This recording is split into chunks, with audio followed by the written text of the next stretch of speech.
Saya ingin mengajak semuanya untuk melihat Quran surat Yunus ayat 14. Quran surat Yunus ayat 14. Yunus itu surat yang ke-10. Ya, oke. Sebelum saya masuk ke sini, saya tegaskan lagi yang tadi, ya. Ketika kita memandang laut hanya gelombangnya, kita melihat ada puncak, ada lembah, dan kita menganggap puncak dan lembah sesuatu yang berbeda. Betul? Tapi ketika kita memandang memandang laut dari asalnya, bahwa adanya gelombang itu semata-mata karena ada air, puncaknya juga air, dasarnya juga air, lalu kita tidak memandang lagi puncak dan dasar sebagai hal yang berbeda. Betul? Oke. Nah, kita akan menyatukan gelombang dengan air. Sebetulnya tidak perlu disatukan karena dia sudah bersatu. Yang dibutuhkan sekarang adalah kesadaran bahwa dia bersatu.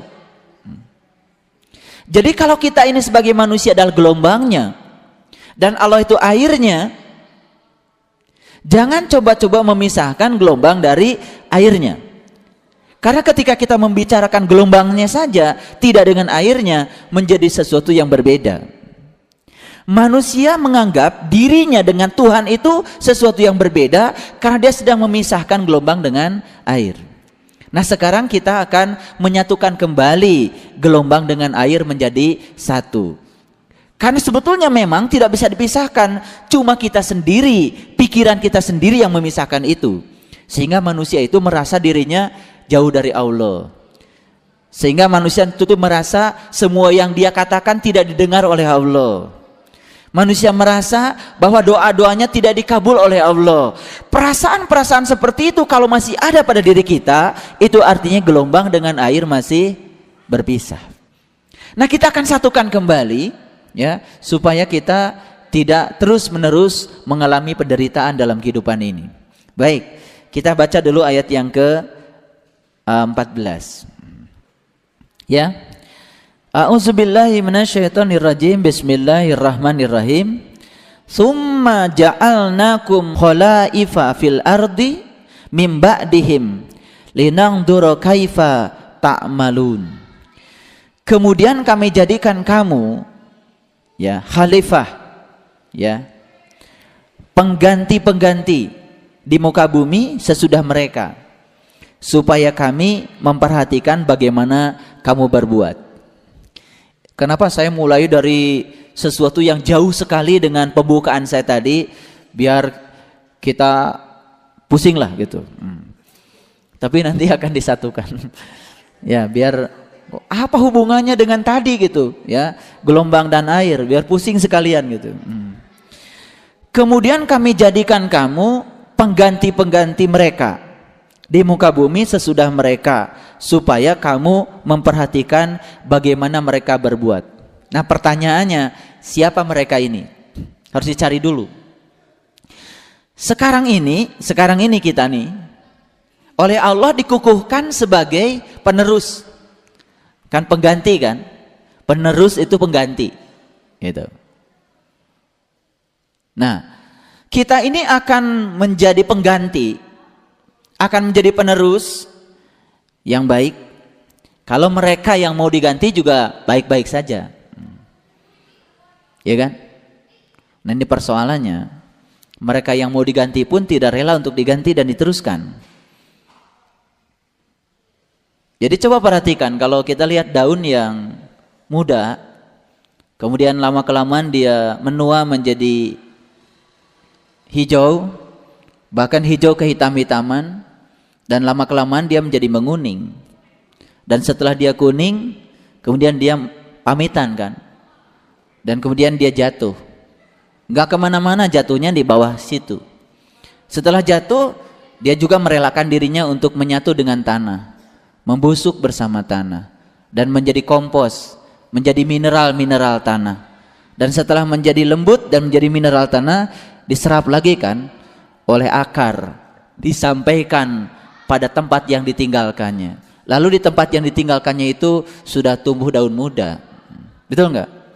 Indah sekali sebetulnya. Ya.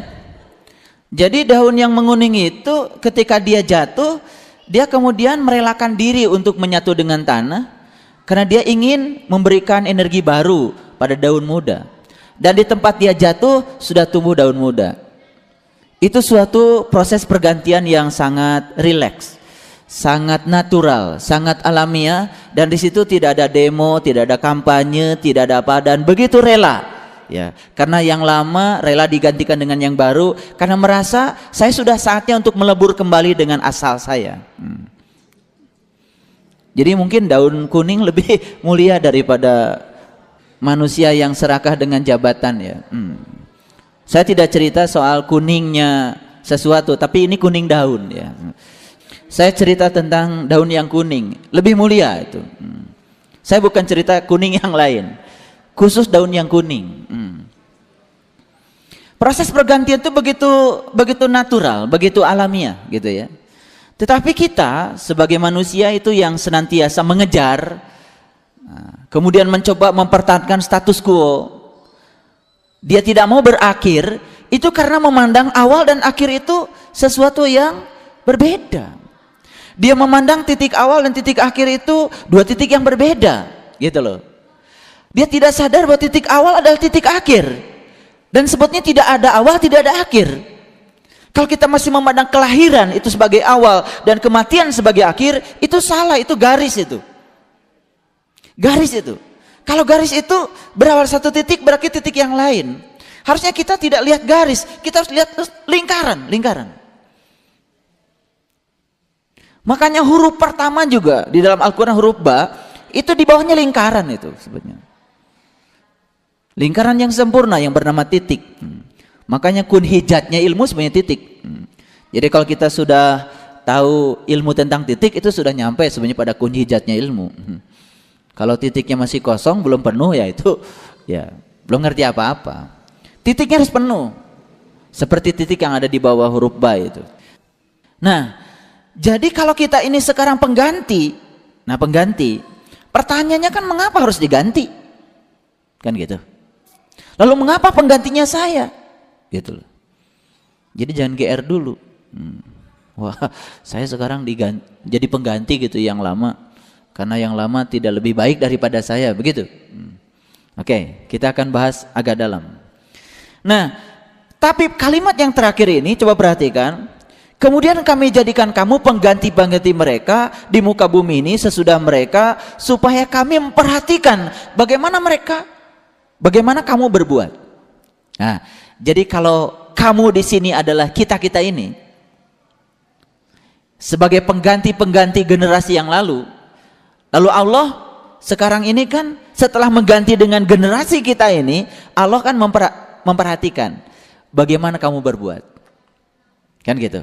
Nah, lalu yang harus dicari itu mereka di situ siapa yang diganti itu. Nah, kita cari dulu mereka itu. Mundur ke belakang.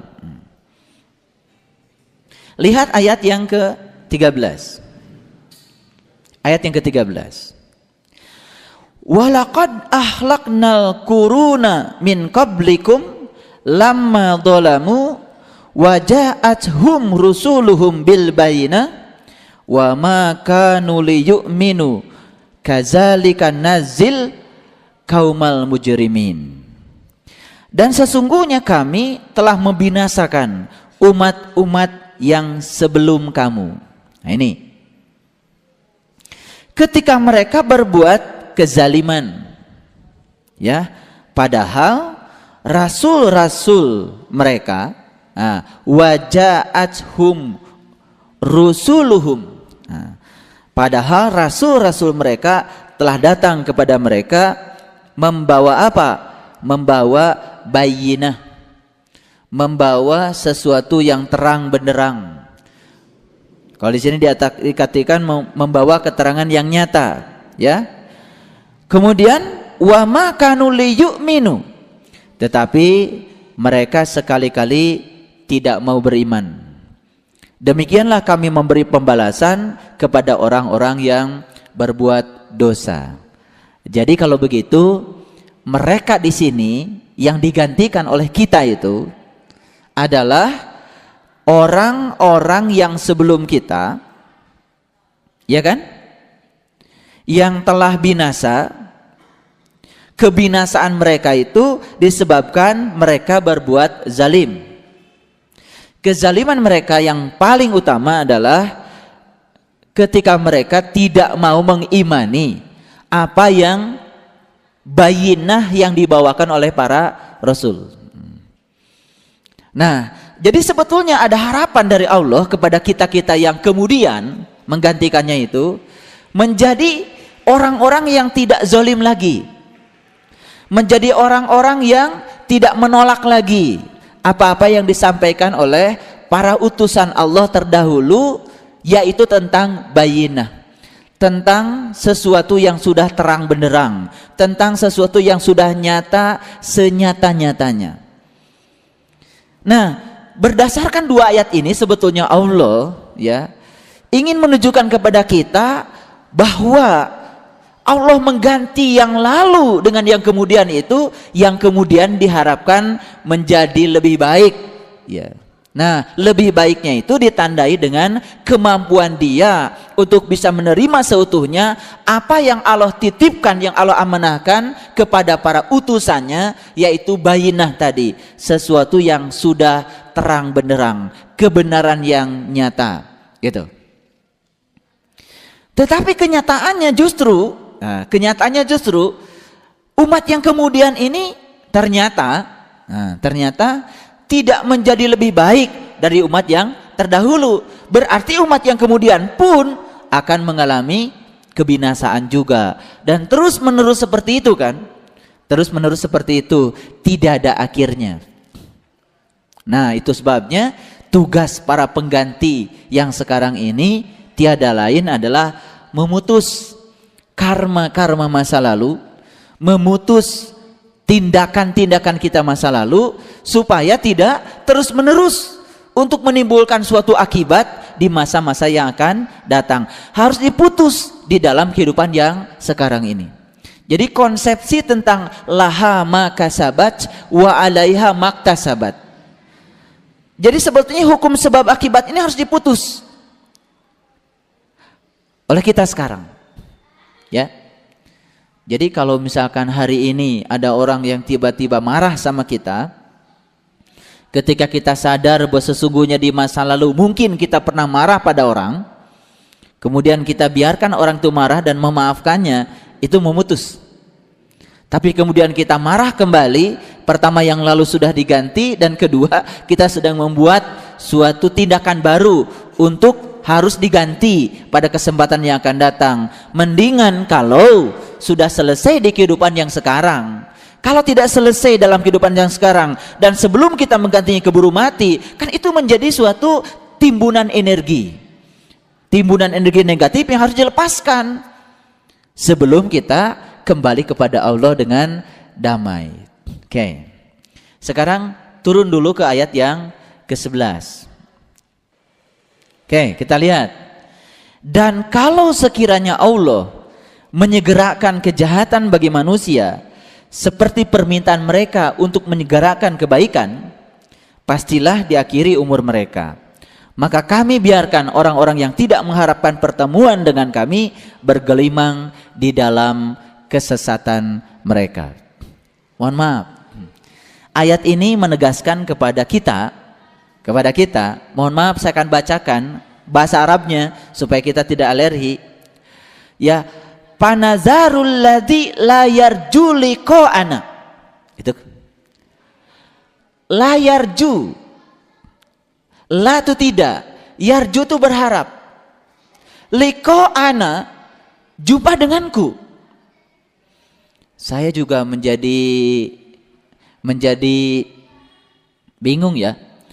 Ini kalimat mau diterjemahkan apa? Liko itu bahasa Arab, bahasa Indonesianya jumpa. Karena kalau diterjemahkan jumpa, terlalu banyak orang yang alergi dengan kata jumpa dalam bahasa Indonesia. Padahal bahasa Arabnya liko. Kalau diterjemahkan menjadi salah, tidak diterjemahkan gak ngerti kan gitu. La fanazalul ladzina la yarju liqa'ana. Nah, jadi sebetulnya yang menyebabkan seseorang itu akan terus-menerus bergelimang di dalam kejahatan, Kejahatan yang dimaksud itu bukan sekedar korupsi sebetulnya. Bukan sekedar menjas orang sebetulnya. Tapi kejahatan yang harus kita hindari justru adalah kezaliman pada diri sendiri. Nah, salah satu kejahatan pada diri kita adalah membiarkan diri kita dihantui oleh rasa takut dan khawatir. Itu sebenarnya suatu kejahatan. Tetapi kan kita tidak merasa kalau kita membiarkan diri kita berada dalam rasa takut dan khawatir yang terus menerus, rasanya kita tidak berbuat jahat pada diri kita. Itu bahasa Quran, itu zalim itu. Nah, sekarang kita juga akan periksa hari ini, apakah kita juga masih sering berbuat jahat pada diri kita, ya kan? Nah, sebelum itu naik dulu pada ayat yang ke-10. Sudah? Oke. Dakwahum fiha subhanakallahumma wa tahiyyatuhum fiha salam wa akhiru da'wahum anil hamdulillahi rabbil alamin. Ini saya terjemahkan secara biasa. Doa mereka di dalamnya. Nah, ini doanya di dalam. Jadi doanya di dalam ini, bukan di luar. Doa mereka fiha, di dalamnya. Nah, kita harus cari di dalam mana. Ini saya hari ini ceramahnya kayak pasal aja, loncat-loncat. Supaya pusingnya banyak gitu kan. Nanti saya satukan semuanya. Doa mereka di dalamnya adalah subhanakallahumma. Nah, ini subhanakallahumma tidak diterjemahkan. Jadi kalau kita doa katanya harus subhanakallahumma. Kemudian wa tahiyyatuhum fiha, dan salam penghormatan mereka ialah salam, yaitu salam. Wa akhiru da'wahum anil hamdulillahi rabbil alamin, dan akhir dari doa mereka adalah alhamdulillahi rabbil alamin. Jadi kenapa doa yang terakhir yang diajarkan kepada kita itu, ya kan, doa yang terakhir, doa yang ketiga itu kan dimulai dengan bismillahirrahmanirrahim, betul enggak? Kemudian kita doa dan ujungnya itu apa? Alhamdulillahirabbil alamin. Tolong diperhatikan karena Allah mengajarkan kepada kita sebaik-baiknya doa adalah yang dipungkas dengan alhamdulillahirabbil alamin. Ini kalau dakwah diartikan doa. Gak apa-apa, secara syariat juga kita tetap harus berdoa ya. Cuman kan tingkat spiritual seseorang itu ya di dalam berdoa juga sangat berjenjang. Nah, yang sudah mencapai tingkat spiritual yang tertinggi, dia sudah tidak minta apa-apa lagi kepada Allah kecuali minta yang dua saja. Yang pertama, mohon diberikan keikhlasan untuk mengabdikan dirinya kepada Allah. Yang kedua, mohon diberikan kesanggupan untuk menunaikan hak-hak Allah.